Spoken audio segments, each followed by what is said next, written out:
आपने बहुत उदारता के साथ मेरा परिचय दिया। मैं आपका इसलिए भी शुक्रगुजार हूं कि आपकी वजह से लोकायत जैसी बेहतरीन संस्था, इतनी लोकप्रिय संस्था, इसके पास इतना बड़ा कार्यकर्ता आधार है, उसके साथ जुड़ने का मुझे मौका मिला और आपके बीच आने का मौका मिला। अभी लोकायत के कार्यकर्ताओं के साथ में मेरी बातचीत हो रही थी जो काफ़ी देर चली, जो कि भाषा की समस्या के बारे में थी। वो बातचीत भी बहुत समृद्ध थी। जिस तरह के सवाल मेरे सामने रखे गए और पूछे गए, उससे पता लगता है कि लोकायत के कार्यकर्ता कितने ज़हीन हैं और कितनी अक्लमंदी के साथ में और कितनी साफ नज़र के साथ में वो तमाम राजनीतिक घटनाओं को देखने परखने की कोशिश कर रहे हैं। आज के व्याख्यान का जो विषय है, उस विषय पे आने से पहले थोड़ा सा पुराना हिसाब साफ करना जरूरी है। और वो पुराना हिसाब ये है कि हम सब, ये जो चिंता है कि भारत के सामने कौन सी चुनौतियां हैं, जब से भारत आजाद हुआ है तब से ये चिंता लगातार जारी है और मैं आपको यकीन दिलाता हूं ये चिंता अभी काफी लंबे अरसे तक जारी रहेगी। अब मैं आपको अपना एक तजुर्बा बताता हूं। ये 1990 की शुरुआत की बात है, बिल्कुल शायद 1990 की ही बात है, जब हिंदुस्तान में पीवी नरसिंह राव की सरकार के नेतृत्व में मनमोहन सिंह वित्त मंत्री थे और चिदंबरम साहब इस देश के वाणिज्य मंत्री थे और इस तिकड़ी ने मिलकर, इस तिगड्डे ने मिलकर हिंदुस्तान में नई अर्थव्यवस्था की, हम लोग नव उदारतावादी अर्थव्यवस्था कहते हैं। और अगर अंतर्राष्ट्रीय मुद्रा कोष और विश्व बैंक की शब्दावली का इस्तेमाल करें तो ढांचागत समायोजन कार्यक्रम वगैरह इस प्रकार के बहुत ही जटिल और न समझ में आने वाली शब्दावली का इस्तेमाल करके इस अर्थव्यवस्था की व्याख्या की जाती है। इसकी शुरुआत की उसी वक्त, जिस वक्त ये शुरुआत हो रही थी, उसी वक्त ग्रेनेडा के एक अर्थशास्त्री जिनका नाम था डेविसन एल बूधू, वो विश्व बैंक में काम कर चुके थे और उसके बाद से आईएमएफ में काम कर रहे थे। उन्होंने आईएमएफ के अध्यक्ष कैमडेसस के नाम एक लंबा खत लिखा, एक लंबा पत्र लिखा जो अपने आप में किताब की शक्ल के बराबर था। और इस पत्र की, ये पत्र जो है उनका आईएमएफ से इस्तीफा था, अंतर्राष्ट्रीय मुद्रा कोष से वो इस्तीफा दे रहे थे और उस इस्तीफे को उन्होंने एक आरोप पत्र की शक्ल दी, एक चार्जशीट की शक्ल दी और कैमडेसस के नाम वो पत्र भेजा। उस पत्र का शीर्षक था एनफ इज एनफ। उस पत्र में विस्तार के साथ आंकड़े, तथ्य, ग्राफ और तालिकाओं के जरिए डेविसन बूधू ने यह बताया कि किस तरह ये दोनों संस्थाएं, विश्व बैंक और अंतर्राष्ट्रीय मुद्रा कोष, मिलकर सारी दुनिया में विकासशील देशों को धोखा दे रहे हैं। किस तरह इन दोनों संस्थाओं के भीतर भ्रष्टाचार व्याप्त है, किस तरह दिन रात इनके दस्तावेज झूठ परोसते हैं और किस तरह जो विकास का जो मॉडल, अर्थव्यवस्था का जो मॉडल ये दोनों संस्थाएं बनाकर विकासशील देशों को थमाते हैं, वो किस तरह वो मॉडल तीसरी दुनिया के देशों के अंदर एक चौथी दुनिया पैदा कर रहा है, एक ऐसी दुनिया पैदा कर रहा है जो सिर्फ भुखमरों की, कंगालों की, उत्पीड़ितों की और बेहालों की दुनिया है। जैसे ही अमेरिका के रेडिकल तत्वों ने उनके इस इस्तीफे को एक पुस्तक की शक्ल में छापा, इसका शीर्षक था एनफ इज एनफ, वैसे ही भारत में भी ये खबर आ गई। क्योंकि डेविसन बूधू भारतीय मूल के हैं, अगर आप देखें उनके बीच में तो आप पहचान कह नहीं पाएंगे कि ये विदेशी हैं, बिल्कुल हम ही लोगों जैसे लगते हैं देखने में। डेविसन बूधू भारतीय मूल के हैं तो उनकी ख्याति भारत भी आ गई और देखते ही देखते क्लॉड अल्वारेस की संस्था गोवा स्थित अदर इंडिया प्रेस ने उसका भारतीय संस्करण प्रकाशित कर दिया। जैसे ही उसका भारतीय संस्करण प्रकाशित हुआ, हम सब लोग जो उत्सुकता से पूंजीवाद के खिलाफ लंबे अरसे से झंडा बुलंद कर रहे थे, हम लोगों के हाथ में किताब लगी और हम सब लोगों ने उसका एक एक शब्द पढ़ डाला। उसके बाद तय हुआ कि बूधू साहब को अब हिंदुस्तान बुलाया जाए और जो बातें उन्होंने इसमें कही हैं वो बातें उनके मुंह से सुनी जाए और उनसे बहस की जाए, बातचीत की जाए, भारतीय समस्याएं उनके सामने रखी जाए। थोड़ा सा पानी ले लूं।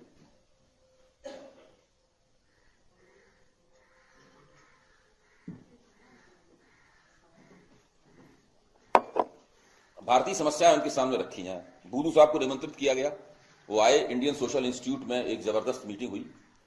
उस मीटिंग में मधु दंडवते जो पूर्व वित्त मंत्री थे, योजना आयोग के पूर्व सदस्य प्रोफेसर रजनी कोठारी जो हमारी संस्था के संस्थापक भी थे, 2 रेडिकल किस्म के वामपंथी अर्थशास्त्री और कई एनजीओ गैर सरकारी संगठनों के कर्ता धर्ता जो कि इसी तरह के जन आंदोलनों से जुड़े हुए थे, बड़े पैमाने पर सीपीएम के लोग और कई नारीवादी संगठनों के लोग, कई तरह के रेडिकल पत्रकार जिनमें मैं भी शामिल था, वो तमाम लोग उस मीटिंग में शरीक हुए।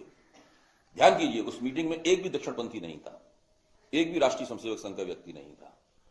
उस मीटिंग में एक भी भारतीय जनता पार्टी का व्यक्ति नहीं था। सारे के सारे लोग या तो वामपंथी थे, या गांधीवादी थे, या लोहियावादी थे।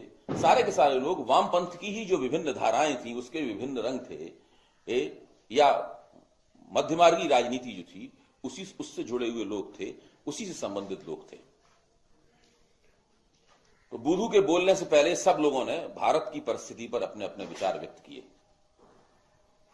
और उन विचारों में उन्होंने बड़े उत्साह और कुशलता के साथ बड़े वाग वैदग्ध्य का परिचय देते हुए नई अर्थनीति का भारत की जनता के ऊपर जो बुरा असर पड़ रहा है और भारतीय अर्थव्यवस्था पर उसका जो बुरा असर पड़ रहा है, उसका बड़ा दिल हिला देने वाला खाका खींचा। डेविसन बूधू इस सब बातचीत को कम से कम 2.5 घंटे तक निर्लिप्त भाव से चुपचाप बैठे हुए सुनते रहे। मैं आश्चर्य से देख रहा था कि उनके चेहरे पे कोई भी शिकन नहीं आ रही है, किसी किस्म का भाव नहीं आ रहा है। ऐसा लग रहा था जैसे वो सुन ही नहीं रहे हो। और एक आध बार बीच में उन्होंने अपनी आंखें भी बंद कर ली और वो अपने सुनते रहे। फिर जब उनके बोलने का नंबर आया तो उन्होंने खड़े होकर कहा कि आप लोग ये सब जो बातें कर रहे हैं, इन बातों का कोई मतलब नहीं है। अगर आप वास्तव में अंतर्राष्ट्रीय मुद्रा कोष और विश्व बैंक के आर्थिक मॉडल का कोई विकल्प तैयार करना चाहते हैं तो आपको वो आर्थिक प्रश्न की तरह उसको नहीं देखना चाहिए। वो एक सामाजिक और राजनीतिक प्रश्न है। उसके लिए आपको एक सामाजिक और राजनीतिक क्रांति करनी पड़ेगी और उस क्रांति करने की प्रक्रिया में न केवल आपको राज्य की संस्था के ऊपर कब्जा करना पड़ेगा, मतलब मौजूदा सरकार का तख्ता उलट देना पड़ेगा, व्यवस्था का तख्ता उलट देना पड़ेगा, बल्कि आपको उस क्रांति की प्रक्रिया में इस देश की पूरी जनता को एक खास तरह की जीवन शैली गुजारने के लिए तैयार करना होगा। एक ऐसी जीवन शैली गुजारने के लिए तैयार करना होगा जो पूंजी के उत्तरोत्तर विकास और विस्तार से बंधी हुई ना हो। जब तक आप ऐसा नहीं करेंगे तब तक ये विकल्प की जितनी भी बातें हैं, ये सारी की सारी बातें आप ये जानकर कर रहे हैं कि आप विश्व बैंक और अंतर्राष्ट्रीय मुद्रा कोष के खिलाफ बोल रहे हैं, लेकिन दरअसल ये सारी बातें आप उनके ऐसी बातें कह रहे हैं जो उनके अनुकूल बैठती हैं। आईएमएफ वर्ल्ड बैंक इन बातों से चिंतित नहीं होता इस तरह की गोष्ठियों से और इस तरह के भाषणों से। ये बात मैं इसलिए कह रहा हूं कि मेरे इस भाषण से भी आईएमएफ वर्ल्ड बैंक चिंतित नहीं होगा। मैं ये कह रहा हूं, बुद्धू का कहना यह था कि मैं ये कह रहा हूं कि इस तरह की बातों को ये विश्व की संस्थाएं चुपचाप आराम से सुनती रहती हैं, यहां तक कि एक सीमा तक वो इन्हें बढ़ावा भी देती हैं। पहले इनको नजरअंदाज करती हैं, फिर वो धीरे धीरे उन्हें लगता है कि ये उनकी जो एक चौतरफा योजना है उस योजना का ही एक हिस्सा है। और फिर एक खास मौके पर जाकर जब ये बातें कुछ ज्यादा बढ़ने लगती हैं तो इन बातों को वो, उनके पास इतने तर्क हैं, इन सब बातों को वो खारिज कर देती है, क्योंकि ये सारी बातें बहस के स्तर पर हैं। फिर उन्होंने हम लोगों से पूछा कि आप ऐसी कोई अर्थव्यवस्था बताइए जहां पर आईएमएफ और वर्ल्ड बैंक के आर्थिक मॉडल के वैकल्पिक मॉडल की प्रैक्टिस की जा रही हो। ऐसी कौन सी जगह है इस दुनिया में जहां पर उसके वैकल्पिक मॉडल की प्रैक्टिस की जा रही हो, ऐसे वैकल्पिक मॉडल की इस पर हम भरोसा कर सकें कि भाई ये उससे ज्यादा श्रेष्ठ है, इसको हटा दो, उस मॉडल को ले आओ, हम इस तरह से अपनी अर्थव्यवस्था। ठीक जिस समय डेविसन बूधू की यह गोष्ठी चल रही थी भारत में, उसी समय राष्ट्रीय स्वयंसेवक संघ के दफ्तरों में और उसकी जो निर्णयकारी संस्थाएं थीं और उसके जो रणनीतिकार थे, उनकी बैठकों में एक प्रश्न पर विचार चल रहा था। वो प्रश्न ये था कि हमारी आर्थिक नीति क्या हो, यानी हम नरसिंह राव सरकार की जो अर्थनीति है उसके प्रति हमारा रुख क्या हो। क्योंकि ऐतिहासिक रूप से राष्ट्रीय स्वयंसेवक संघ और उसका जो राजनीतिक बाह थी, जो भारतीय जनसंघ, वो नेहरू की अर्थनीति को और उसके बाद इंदिरा गांधी की अर्थनीति को सरकारी समाजवाद कहकर उसकी निंदा किया करता था। उसने बैंकों के राष्ट्रीयकरण का भी विरोध किया था और किसी भी किस्म की समतामूलक राजनीति को वो शक की निगाह से देखता था। जनसंघ की अर्थनीति राष्ट्रवाद के नाम पर स्थानीय पूंजी और कभी कभी छोटे और मझोले पूंजीपतियों के सब समर्थन की अर्थनीति थी। जब 80 के दशक में भारतीय जनता पार्टी के रूप में उसका दूसरा संस्करण सामने आया, जिसकी अध्यक्षता अटल बिहारी वाजपेयी के हाथ में थी और उनके मुख्य लेफ्टिनेंट थे लालकृष्ण आडवाणी, तब जनसंघ ने तब भारतीय जनता पार्टी ने छोटी और मझोली पूंजी की भी पैरोकारी करना बंद कर दी और उसने खुलकर बड़ी पूंजी की पैरोकारी करना शुरू कर दी। और उस तत्कालीन जो पब्लिक सेक्टर के सरकारी क्षेत्र के प्रभुत्व वाली जो अर्थनीति थी, उस अर्थनीति का कड़ा विरोध करना शुरू कर दिया और उन्होंने कहा कि बाजार को काफी बड़े पैमाने पर छूट मिलनी चाहिए। लेकिन अब राष्ट्रीय स्वयंसेवक संघ और भाजपा के सामने प्रश्न यह था कि हमारा ये जो आर्थिक विचारों का ये जो हमारा इतिहास है छोटा सा, क्या ये इतिहास उस आंधी के सामने टिक पाएगा जो कि चिदंबरम, मनमोहन और नरसिंह राव की तिकड़ी ने मिलकर चलाने की योजना बनाई थी, जो भूमंडलीकरण की आंधी थी, जो कि बाजारवाद की आंधी थी, जिसके अंदर पूंजी के नए रूप, पूंजी के पुराने रूपों को प्रतिस्थापित करने वाले थे।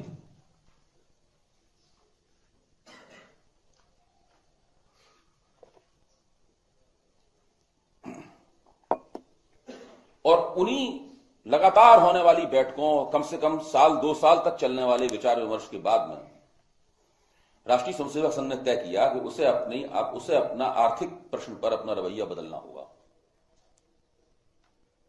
और इसी निर्णय के गर्भ से एक संस्था निकली। नागपुर में एक बैठक हुई नवंबर 1992 में और उन लोगों ने स्वदेशी जागरण मंच का गठन किया, दत्तोपंत ठेंगड़ी के नेतृत्व में और एमजी बोकाड़े के नेतृत्व में। नीरज जी को पता होगा एमजी बोकाड़े का इतिहास क्या है। एमजी बोकाड़े 70 के दशक में मार्क्स, अंबेडकर और फुले का जो विचारधारात्मक संश्रय था उसकी पैरोकारी किया करते थे और आर्थिक लेखन और आर्थिक विश्लेषण में उनकी बहुत गहरी रुचि थी। उसके बाद में बोकाड़े साहब ने 1992 में ही एक दस्तावेज तैयार किया जिसका शीर्षक था स्वदेशी economy for the war of independence against economic imperialism. और दस्तावेज तैयार करने से उन्हें संतोष नहीं हुआ, उसी साल उन्होंने एक पूरी किताब भी लिख दी। उस किताब का शीर्षक था हिंदू इकोनॉमिक्स। उसके बाद में आरएसएस और बीजेपी के जो सर्किल्स में ये दोनों, एक दस्तावेज और ये पुस्तक जो है वो घूमने लगी। अटल बिहारी वाजपेयी के सामने भी हिंदू इकोनॉमिक्स किताब गई, तो राष्ट्रीय स्वयंसेवक संघ के उस पुराने स्वयंसेवक ने, जिसके हाथ में भारतीय जनता पार्टी का नेतृत्व था, वो पूरी पुस्तक पढ़ी। पूरी पुस्तक पढ़ने के बाद वाजपेयी जी ने एक सवाल पूछा, लेकिन हिंदू इकोनॉमिक्स में पूंजी कहां से आएगी? क्योंकि पूंजी की व्यवस्था करने का कोई प्रावधान जो है उस पूरी पुस्तक में बोकाड़े साहब ने नहीं किया था, और न ही उनके इस स्वदेशी economy for the war of independence against economic imperialism वाले दस्तावेज में इसका प्रावधान किया गया था। जाहिर है स्वदेशी जागरण मंच ने इस बात का कोई जवाब नहीं दिया, वाजपेयी जी की बात का, कि इसमें पूंजी कहां से आएगी। क्योंकि वाजपेयी जी सोच रहे थे कि भाई जिस दिन सत्ता मिली तो प्रधानमंत्री तो मैं ही बनूंगा। आपको ध्यान होगा कि हिंदी के एक मशहूर व्यंगकार हरिशंकर परसाई ने अटल बिहारी वाजपेयी के ऊपर एक व्यंग लेख लिखा था। उसमें यह था कि कबीर जो है वो अटल बिहारी वाजपेयी से सुबह मिलने के लिए गया, तो उसने देखा कि वाजपेयी जी शीशे के सामने खड़े हो गए तरह तरह से हाथ मिलाने की प्रैक्टिस कर रहे हैं। तो उसने पूछा वाजपेयी ये क्या कर रहे हैं कि जब मैं प्रधानमंत्री बनूंगा देखो मैं कॉसिजन से इस तरह हाथ मिलाऊंगा, मैं निक्सन से इस तरह हाथ मिलाऊंगा, मैं चाउ लाई से इस तरह हाथ मिलाऊंगा। मतलब वो प्रधानमंत्री बनने के लिए उन्होंने अपने आप को बहुत पहले से नियुक्त कर रखा था। तो वाजपेयी जी की समझ में नहीं आया कि जब वो प्रधानमंत्री बनेंगे तो ये दोनों दस्तावेज, बोकाड़े साहब के लिखे हुए दोनों दस्तावेज कि स्वदेशी जागरण मंच की बहबूदी में लिखे गए हैं, ये उनकी मदद कैसे करेंगे। स्वदेशी जागरण मंच ने उन्हें इस बात का कोई जवाब नहीं दिया और स्वदेशी जागरण मंच के नेतृत्व में राष्ट्रीय स्वयंसेवक संघ ने भूमंडलीकरण की प्रक्रिया, नव उदारतावादी अर्थनीति के खिलाफ एक मुहिम छेड़ दी। करीब 350 चीज, सांस्कृतिक रूप से पवित्र 350 चीजों की एक सूची बनाई गई, जिनके बारे में कहा गया कि इसमें कोई भी विदेशी प्रदूषण नहीं है और जनता को यह उपदेश दिया गया कि इन चीजों को का ही इस्तेमाल किया जाए और इन चीजों का इस्तेमाल करने से जो है वो राष्ट्रवादी भावनाएं प्रबल होंगी और राष्ट्रीय अर्थव्यवस्था को और राष्ट्रीय पूंजी को और राष्ट्रीय प्रयासों को बढ़ावा मिलेगा। स्वदेशी जागरण मंच ने जो एक बहुत बेहतरीन बात कही, जो सुन के मुझे भी बहुत अच्छा लगा, वो ये थी, वो वाक्य था, मैं आपके सामने रखता हूं, हमें अपने ही प्रकाश से स्वयं प्रकाशित होना होगा।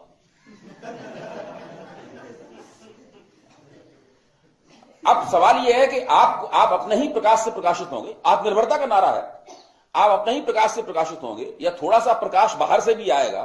बाहर से जो प्रकाश आएगा और आपका अपना प्रकाश होगा, उन दोनों का गठजोड़ कैसे बनेगा, उसमें दोनों का प्रतिशत क्या होगा, बाहर के प्रकाश का और आपके अपने प्रकाश का प्रतिशत क्या होगा, ये सब बातें, इन सब बातों के बारे में कोई भी तयशुदा उसमें निर्णय नहीं दिया गया था। ऐसी कोई रूपरेखा नहीं दी गई थी जिसके बारे में पता लग सके कि ये सब काम इस तरीके से होगा।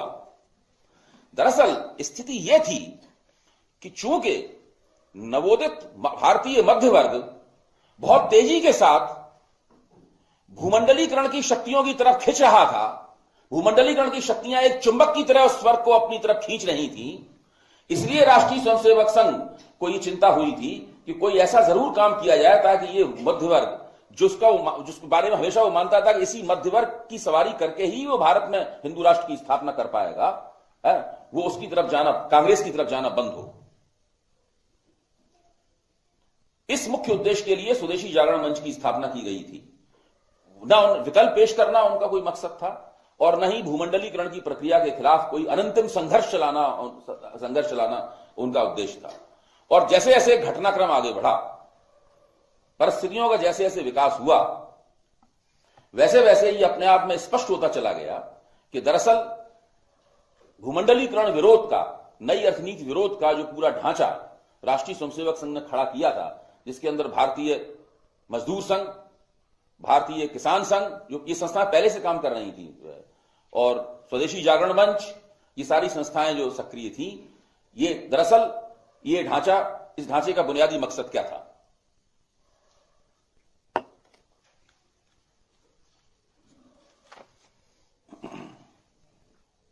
देखिए, इसके ठीक 3 साल बाद, जब 1992 में ये सब दस्तावेज सामने आ गए और आरएसएस और भाजपा के अपने हलकों में ये बहस खूब हो गई, ठीक 3 साल बाद महाराष्ट्र में भारतीय जनता पार्टी और शिवसेना की गठजोड़ सरकार बनी। अब आप सब लोग तो महाराष्ट्रियन हैं, मुझसे ज्यादा जानते हैं उस सरकार ने क्या किया। उस सरकार ने सत्ता में आते ही शरद पवार की सरकार ने जो दाभोल की जो एनरॉन बिजली परियोजना थी, उस बिजली परियोजना के करार को रद्द कर दिया। रद्द करते ही स्वदेशी जागरण मंच ने अपनी पीठ थपथपाई और उसने कहा कि देखिए, ये बिल्कुल स्वदेशी प्रवृत्तियों का नमूना है। इस सरकार में जो स्वदेशी प्रवृत्तियां हैं, ये उसका नमूना है और हम इसका स्वागत करते हैं।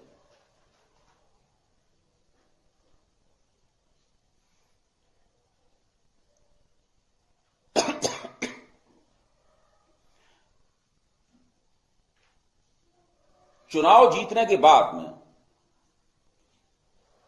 दाभोल के साथ में इसी गठजोड़ ने दोबारा एनरॉन के साथ में बातचीत चलाई और पहले से भी ज्यादा गहित और नुकसानदेह शर्तों पर समझौता किया और उस समझौते की सारे देश में आलोचना हुई। जब वो मामला अदालत में ले जाया गया तो भाजपा के वकील ने साफ तौर पर कह दिया कि हमने दाभोल परियोजना के खिलाफ जो मुहिम चलाई थी, वो उसके पीछे मकसद चुनाव जीतना भर था केवल।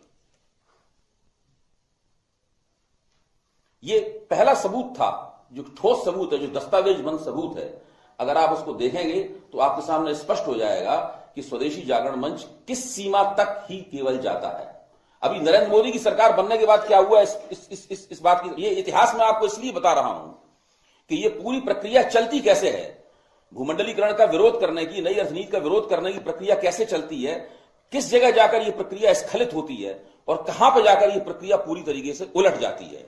इसके छोटे से इतिहास को अगर हम समझ लेंगे तो हमें इस पर आगे से बात करें। और जब यह साबित हो गया कि इस सरकार इस समझौते को दोबारा करने के पीछे किसी किस्म की स्वदेशी प्रवृत्ति नहीं है, उसके बावजूद स्वदेशी जागरण मंच ने महाराष्ट्र की भाजपा शिवसेना सरकार के खिलाफ कोई मुहिम नहीं चलाई।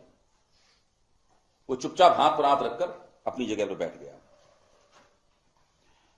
उसके बाद केंद्र में अटल बिहारी वाजपेयी की सरकार बन गई।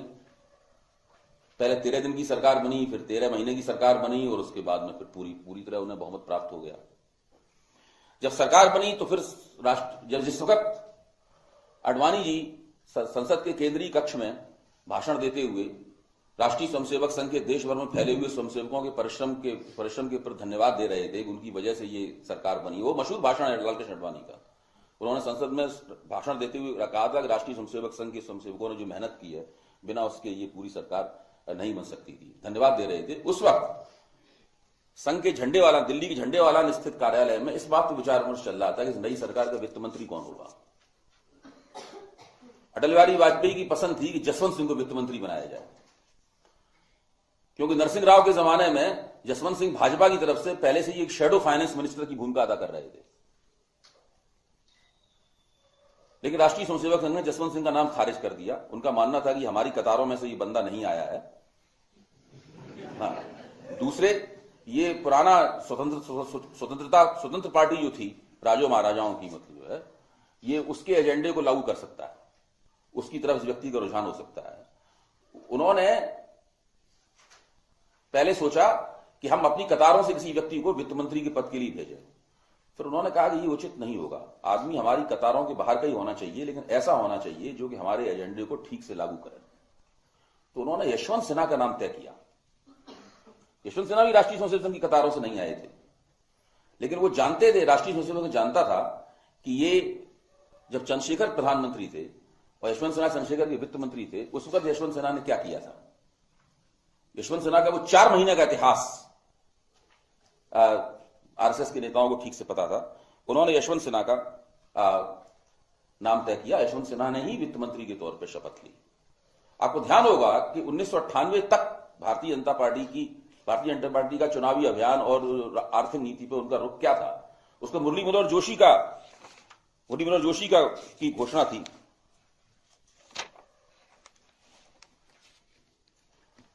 Potato chips no, computer chips yes. और इस चीज को वो लोग कैलिब्रेटेड ग्लोबलाइजेशन कहते थे। इस चीज को भारतीय जनता पार्टी वाले कहते थे कि हम ग्लोबलाइजेशन के वैसे खिलाफ नहीं है, लेकिन कैलिब्रेटेड ग्लोबलाइजेशन होना चाहिए।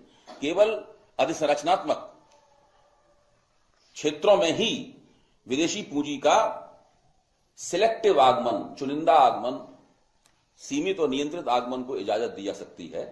अन्यथा हम लोग स्वदेशी पूंजी से और राष्ट्रीय पूंजी से ही काम चलाएंगे। इस चीज को वो लोग कैलिब्रेटेड ग्लोबलाइजेशन कहा करते थे।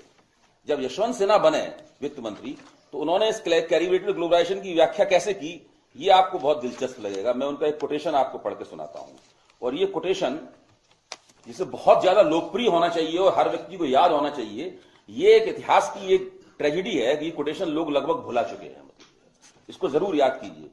1998 में जब भाजपा लोकसभा का चुनाव लड़ने उतरी, तब उसने क्या कहा था, पहले मैं ये पढ़ के सुनाऊंगा, और उसके बाद यशवंत सिन्हा जब वित्त मंत्री बन गए तब उन्होंने क्या कहा, ये पढ़ के सुनाऊंगा। 8-10 लाइन कोटेशन। भाजपा 1998 में लोकसभा का चुनाव लड़ने उतरी तो उसने कहा, शुल्क दर घटाने की पथभ्रष्ट नीतियों और भारतीय उद्योग को समान धरातल न देने के कारण भारत की अर्थव्यवस्था जबरदस्त दबाव में आ गई है। हालांकि कुछ संरचनात्मक क्षेत्रों में विदेशी पूंजी की भूमिका बेहद अहम है, लेकिन स्पष्ट है कि इस पूंजी का भारतीय अर्थव्यवस्था को न के बराबर ही फायदा होने वाला है। भले ही हर देश का घोषित एजेंडा मुक्त व्यापार है, पर असली एजेंडा तो आर्थिक राष्ट्रवादी होता है। भारत को भी अपने राष्ट्रीय एजेंडे पर चलना चाहिए। इसके मर्म में स्वदेशी का विचार है। यह था स्वदेशी का विचार जिसके ऊपर भाजपा ने 1998 का चुनाव लड़ा था। यशवंत सिन्हा ने इसकी व्याख्या कैसे की स्वदेशी के विचार की? वित्त मंत्री के रूप में शपथ लेने के बाद यशवंत सिन्हा ने कहा, भारत को अपनी फौजी ताकत के सापेक्ष शक्तिशाली आर्थिक राष्ट्र भी बनना है, और आप आर्थिक ताकत तभी बन सकते हैं जब अपनी शक्तियों की परीक्षा दूसरों के मुकाबले करके दिखाएं। इसका मतलब है बाहर निकलना और दुनिया के पैमाने पर प्रतियोगिता करना, साथ में दुनिया को अपने यहां आने देना और प्रतियोगिता करने देना। मैं स्वदेशी को बुनियादी रूप से एक ऐसे विचार के रूप में समझता हूं जिसका मकसद भारत को महान बनाना है। हम महान बन सकते हैं प्रतियोगिता करने में सक्षम होकर ही। मेरा विचार है कि प्रतियोगिता ही असली चीज है। इसलिए स्वदेशी, ग्लोबलाइजर और लिबरलाइजर आपस में अंतर्विरोधी पद नहीं है। मेरी निजी राय है कि भूमंडलीकरण स्वदेशी होने का सबसे अच्छा तरीका है।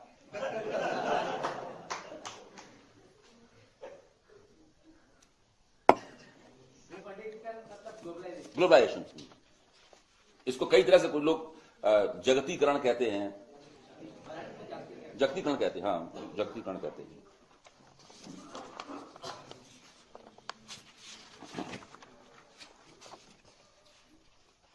अब जिन दिनों जैसे ही यशवंत सिन्हा ने यह बयान दिया, उनके बयान की जबरदस्त आलोचना हुई। अब यह आलोचना स्वदेशी जागरण मंच को भी करनी थी। अभी तक वो चुप कैसे बैठ सकता था? तो वहां भी सुगबुगाहट थोड़ी शुरू हुई कि अगर वो चुप बैठ जाता, लोग पूछते भाई अब क्यों नहीं बोल रहे हो, अब तो बोलो, तुम्हारा स्वदेशी का मामला तो पूरी तरीके से पलट दिया गया, इसको सैबोटाज ही नहीं किया गया, इसको तो खुले मैदान में पलट दिया गया। अब 1995 में भारतीय जनता पार्टी के एक बड़े संगठन मंत्री थे जो उन दोनों केंद्रीय स्तर पर बड़े महत्वपूर्ण थे, उनका नाम था भटकलकर साहब। भटकलकर साहब ने एक इंटरव्यू दिया। उन्होंने बताया कि भाजपा के अंदर जबरदस्त इस वक्त ऊहापोह चल रहा है। जो यशवंत सिन्हा ने कहा है और स्वदेशी जागरण मंच ने उसके खिलाफ जो स्टैंड लिया है, जो बयानबाजी हुई है, वो बयानबाजी दरअसल एक अंतर्द्वंद की अभिव्यक्ति है जो कि भारतीय जनता पार्टी के भीतर जो है वो हो रही है। उन्होंने कहा है कि हमें पता है कि हम उपभोक्तावाद खत्म नहीं कर सकते। हर कोई एक अच्छी सी नौकरी, अच्छा सा घर, एक कार और एक सुंदर बीवी चाहता है। सरकार में आने पर इस हकीकत के कारण हम पर जो दबाव पड़ रहा है उसके बारे में सोचकर मुझे बड़ी चिंता होती है। हम सत्ता में आ गए हैं, अब मैं ये सोचकर डर जाता हूं कि हमसे जो उम्मीदें की जाएंगी उनका क्या होगा। लोग शिक्षा, अधोसंरचनात्मक सुविधाओं और उत्तम जीवन की मांग करेंगे, जबकि यहां तो गरीबी, अशिक्षा और बीमारी की ही बहुतायत है। मैं आपको ये सब बातें इसलिए बता रहा हूं, ये पुरानी इतिहास की बातें हैं, लोगों ने इनको भुला दिया है। लेकिन इन सब बातों को एक बार याद कर लेने से एक तो ये समझ में आ जाएगा कि ये सरकार क्या करने जा रही है, तो उसके पीछे कारण क्या है। और दरअसल हम लोग ये जो बहसें करते हैं और ये जो वक्तव्य मैं आपके सामने दे रहा हूं, जो आपको शायद पसंद भी आ रहा है, इस वक्तव्य का असली मूल्य क्या है, ये भी समझ के चलना चाहिए।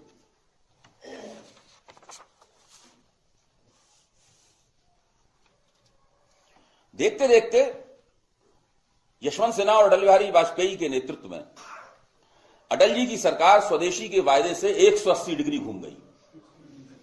जब वो विपक्ष में थी तो बीमा क्षेत्र में विदेशी पूंजी का उसने विरोध किया था। सरकार में आते ही बीमा क्षेत्र में 40% प्रत्यक्ष विदेशी निवेश के सवाल पर उसने अपनी मोहर लगाई। जब वो विपक्ष में थी तो पेटेंट कानून बदलने का उसने विरोध किया था, और सरकार में आते ही उन्होंने पास कराया। उन्होंने उत्पाद को ही नहीं बल्कि पहले प्रक्रिया को पेटेंट कराने की बात करती थी, अब उत्पाद को पेटेंट कराना, प्रोडक्ट को पेटेंट कराने पर राजी हो गई। जब वो विपक्ष में थी तो वो वर्ल्ड ट्रेड ऑर्गेनाइजेशन बनाने का विरोध करती थी, और पक्ष में आते ही वो उसका समर्थन करने लगी और भारत को उसमें शामिल करा दिया। पहले वो प्राथमिक क्षेत्रों में ही केवल प्रत्यक्ष विदेशी निवेश लाने के पक्ष में थी, लेकिन सरकार में आई तो तंबाकू और शराब जैसे क्षेत्रों में जो किसी भी कीमत पर प्राथमिक क्षेत्रों में नहीं माने जा सकते, उनके अंदर भी विदेशी निवेश कराने पर वो लोग राजी हो गए। स्वदेशी जागरण मंच ने इस सब के खिलाफ कोई मुहिम नहीं चलाई। मुझे कम से कम याद नहीं पड़ता स्वदेशी जागरण मंच ने भारतीय जनता पार्टी की सरकार के इन कदमों के खिलाफ कभी कोई मुहिम चलाई हो। वो दरअसल चुप बैठा रहा।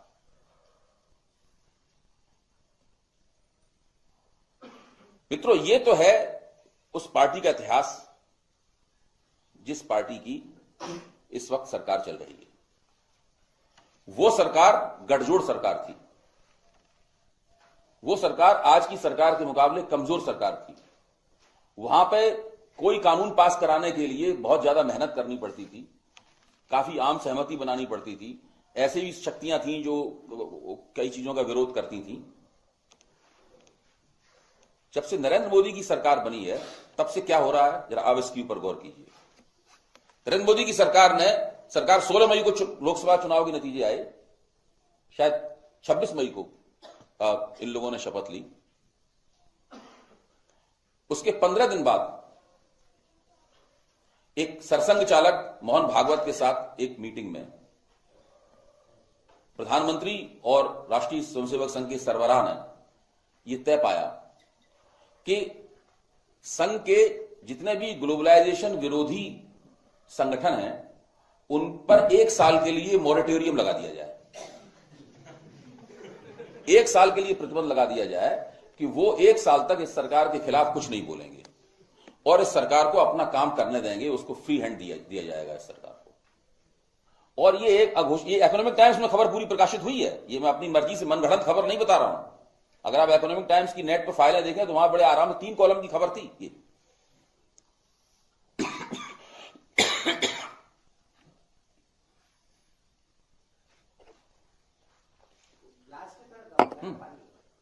धन्यवाद, सब ठीक चल रहा है। मैं ये कह रहा हूं कि ये जो प्रतिबंध लगाया गया, ये प्रतिबंध अटल बिहारी वाजपेयी की सरकार के पास इतनी हिम्मत नहीं थी कि वो तत्कालीन सरसंघ चालक के पास जाए और कहे कि इन लोगों से कहिए कि अपना मुंह बंद कराएं। वो लोग बीच बीच में तरह तरह की बातें सरकार के खिलाफ बोलते रहते थे, जिससे उनकी जो संघ की जो राष्ट्रवादी वैधता थी उस वैधता को भी पानी मिलता रहता था। विरोध की भूमंडलीकरण के विरोध की खानापूर्ति भी होती रहती थी और अटल जी की सरकार अपनी नीतियां अलग से चलाती रहती थी। लेकिन ये सरकार तो पूर्ण बहुमत के साथ आई थी। ये वो सरकार थी, इसके बारे में अशोक सिंघल का कहना है कि पृथ्वीराज चौहान के बाद भारत में पहली बार हिंदू सरकार बनी है। 800 साल के बाद अशोक सिंघल ने भाषण देते हुए कहा है कि 800 वर्ष के बाद में भारत में पहली बार हिंदुओं की सरकार बनी है। तो ये वो सरकार है।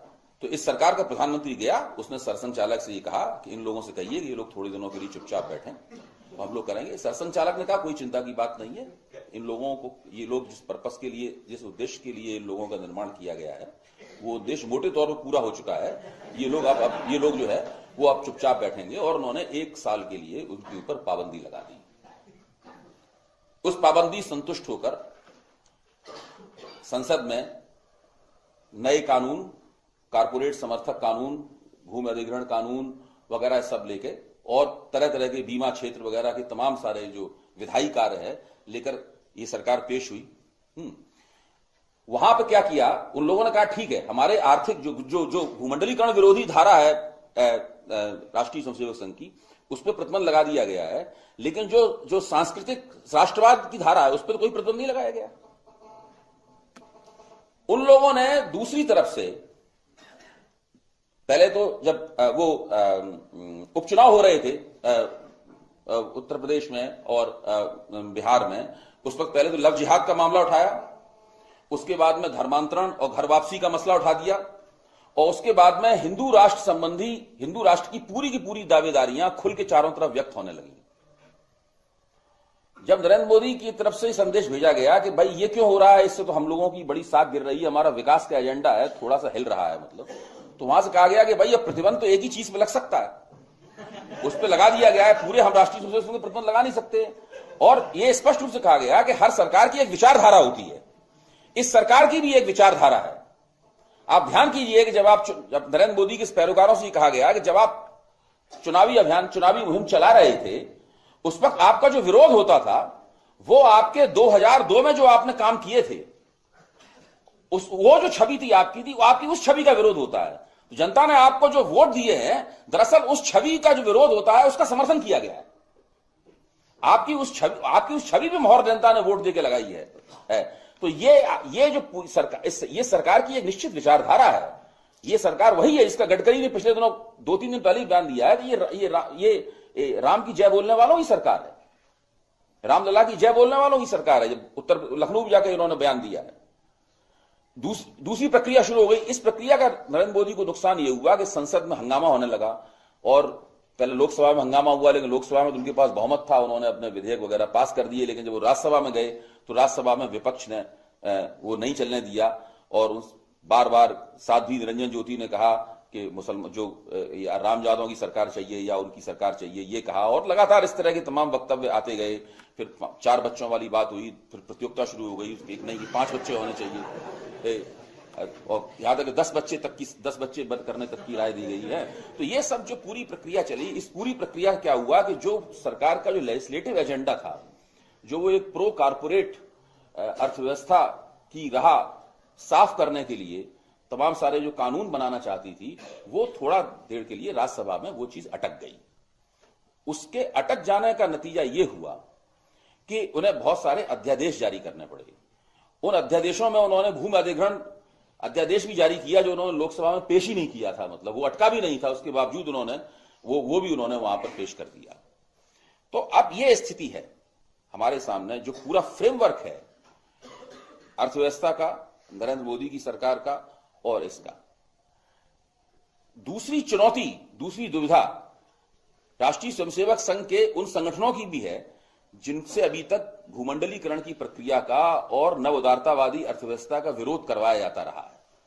चूंकि ये सब एक राजनीतिक प्रक्रिया के, व्यापक राजनीतिक प्रक्रिया की ये चीजें अंग होती हैं, इसलिए इनको आप अपने मन के मुताबिक इनका स्विच ऑन और स्विच ऑफ नहीं कर सकते।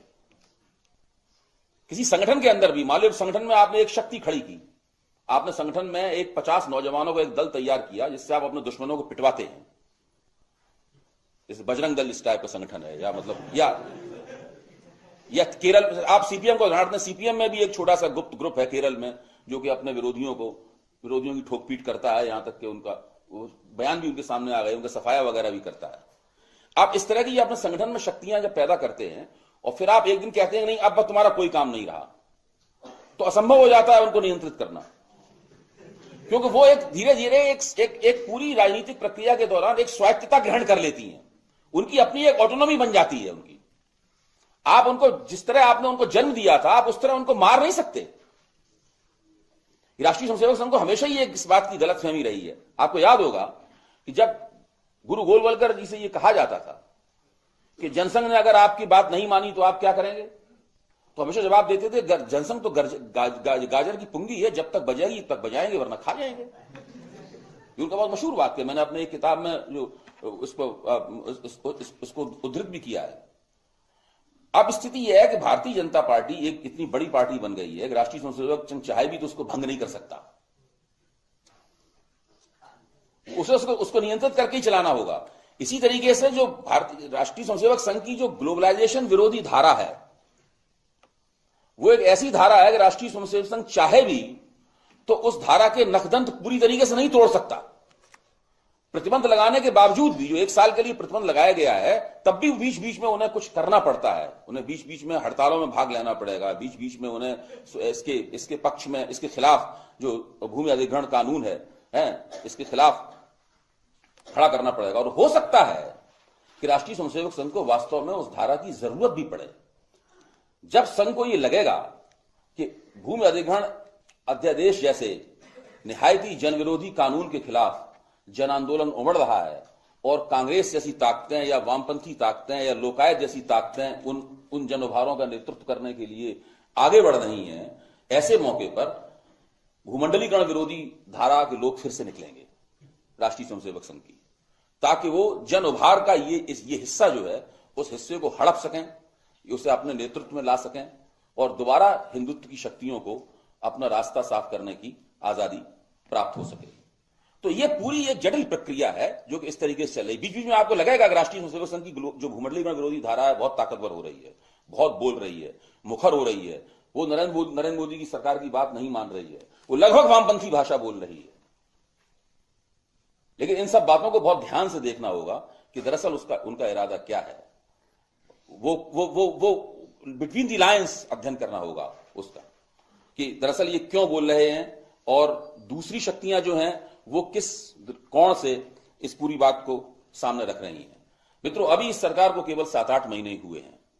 फरवरी में 9 महीने पूरे होंगे, फरवरी में ये सरकार अपना पहला बजट पेश करेगी और उस पहले बजट में ये समझ में आएगा कि ये सरकार दरअसल करना क्या चाहती है। इस सरकार के सामने 3 बड़े क्षेत्र हैं। एक बड़ा क्षेत्र है मध्य वर्ग का, जिसने बहुत उत्साह और उल्लास के साथ कांग्रेस के भ्रष्टाचार से नफरत करते हुए नरेंद्र मोदी को समर्थन दिया है। ये हिस्सा रोजगार चाहता है, खुशहाली चाहता है और ये मांगना उसका अधिकार है, बिल्कुल सही है, जनता का एक बहुत बड़ा हिस्सा है, ये चाहता है। दूसरा सेक्टर है कारपोरेट सेक्टर, जिसने भारत के इतिहास में पहली बार न केवल नरेंद्र मोदी की चुनावी मुहिम में अकूत धन का निवेश किया है, बल्कि जबरदस्त इमोशनल इन्वेस्टमेंट भी किया है। आपको ध्यान होगा कि जब 16 मई को जब चुनावी नतीजे आए और 17 मई का मिंट अखबार, जो हिंदुस्तान टाइम्स का आर्थिक अखबार है, मिंट का अगर आप पहला पन्ना देखें तो पहले पन्ने पे एक बड़ा सा हेडिंग लगा हुआ है मिंट पे, उसमें लिखा हुआ है the victory of BJP is the first victory of Indian capitalism. आप देखिए ना, मतलब ये आप नेट पे जाएंगे आपको ये सारी खबरें मिल जाएंगी। तो उन लोगों का न केवल आर्थिक निवेश किया है उन्होंने भारतीय जनता पार्टी की मुहिम में, बल्कि बहुत बड़ा एक जज्बाती निवेश भी है इसके अंदर। उन लोगों को पहली बार लग रहा है कि शायद हमारी सरकार आ गई है। और तीसरा बड़ा सेक्टर है उन भारतीय जनता पार्टी और राष्ट्रीय स्वयंसेवक संघ के उन हिंदुत्ववादी कार्यकर्ताओं का, जिन्होंने अपने नेताओं की मर्जी के खिलाफ मोदी के नारे लगाकर मोदी को प्रधानमंत्री पद का उम्मीदवार बनवाया। आपको ध्यान होगा मोहन भागवत मोदी को प्रधानमंत्री पद का उम्मीदवार नहीं बनाना चाहते थे। भारतीय जनता पार्टी का केंद्रीय नेतृत्व भी मोदी को प्रधानमंत्री पद का उम्मीदवार नहीं बनाना चाहता था। उसके कई कारण हैं, उसके ऊपर अलग से चर्चा की जा सकती है, उसके लिए और विस्तार से समय की आवश्यकता पड़ेगी। लेकिन ये लोग सब नरेंद्र मोदी को प्रधानमंत्री पद का उम्मीदवार नहीं बनाना चाहते थे, लेकिन उसका भारतीय जनता पार्टी और आरएसएस का जो मझोले दर्जे की जो कार्यकर्ता पार्टी थी और निचले स्तर के जो कार्यकर्ता थे, वो सब मोदी के पक्ष में मजबूती के साथ खड़े हुए थे। और जब राष्ट्रीय स्वयंसेवक संघ ने एक आंतरिक सर्वेक्षण कराया और उस सर्वेक्षण से जो नतीजे निकले, तब उन लोगों की आंखें खुली, तब उन्होंने मोदी को प्रधानमंत्री पद का उम्मीदवार बनाया। और यह भाजपा के इतिहास में पहली घटना थी कि एक क्षेत्रीय स्तर का नेता, जिसने केंद्रीय स्तर का कभी कोई नेतृत्व नहीं किया था, ऐसे केंद्रीय स्तर की जिम्मेदारियां नहीं दी गई थी कभी, वो आया और केंद्रीय स्तर के स्थापित नेतृत्व को सुपरसीड करते हुए उसको प्रधानमंत्री पद का न केवल उम्मीदवार बनाया गया, बल्कि पूरी की पूरी मुहिम पूरी तरीके से उसके हाथ में दे दी गई। यह भाजपा के इतिहास में एक अनोखी घटना है। वरना भाजपा में नेतृत्व की जो हायरार्की है, नेतृत्व का जो पदानुक्रम है, बिल्कुल स्पष्ट है। जो केंद्र का नेता है वो केंद्र का नेता है, जरूरी नहीं कि राज्य में उसके पास कोई बहुत बड़ा जनाधार हो। जो राज्यों का नेता है वो राज्यों के नेता है, और इन दोनों के बीच में आवाजाही बहुत ही कम होती है, ना के बराबरी होती है। होती भी है तो बड़े शांतिपूर्ण और खुफिया तरीके से होती है। यह पहली बार भाजपा के इतिहास में हुआ है ऐसा, लेकिन ऐसा उन्हें मजबूरी में करना पड़ा उन्हीं दीवाने हिंदुत्ववादी कार्यकर्ताओं की वजह से। तो उन कार्यकर्ताओं की भी कुछ महत्वाकांक्षाएं हैं। वो तो एंटी मुस्लिम खुराक पे पले हैं, वो तो अल्पसंख्यक विरोधी रुझानों पे ही उनकी सारी राजनीति परवान चढ़ी है। तो वो लोग भी तो टीवी के सामने खड़े होकर ये बयान देंगे कि वो 2021 तक सब अल्पसंख्यकों को इस देश से निकाल देंगे अगर उन्होंने धर्म परिवर्तन नहीं किया।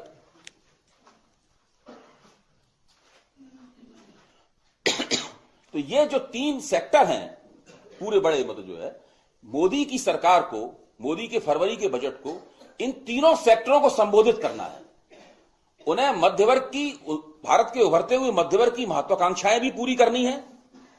उन्हें कारपोरेट जगत की जो अपेक्षाएं हैं, बढ़ी चढ़ी अपेक्षाएं हैं, उन अपेक्षाओं को भी पूरा करना है। और जो कट्टरपंथी हिंदुत्ववादी कार्यकर्ता पंक्ति है, उसकी भावनाओं को भी स्पर्श करना है। अब ये देखने की बात है कि उस बजट से मोदी और अरुण जेटली मिलकर ये अनूठा कमाल कैसे करते हैं। अगर वो ये कमाल कर पाए तो ये दुनिया के इतिहास में एक सबसे विचित्र बात होगी। और वो इस कमाल को करने में जितने नाकाम रहेंगे और किस तरह से नाकाम रहेंगे, उसी के हिसाब से इस सरकार के खिलाफ जन आंदोलनों का उभार होना शुरू होगा। और वह क्रिटिकल, वह आलोचनात्मक लचीला फ्रेमवर्क मिलेगा जिससे इस सरकार की तरह तरह की आलोचनाएं निकलेंगी। धन्यवाद।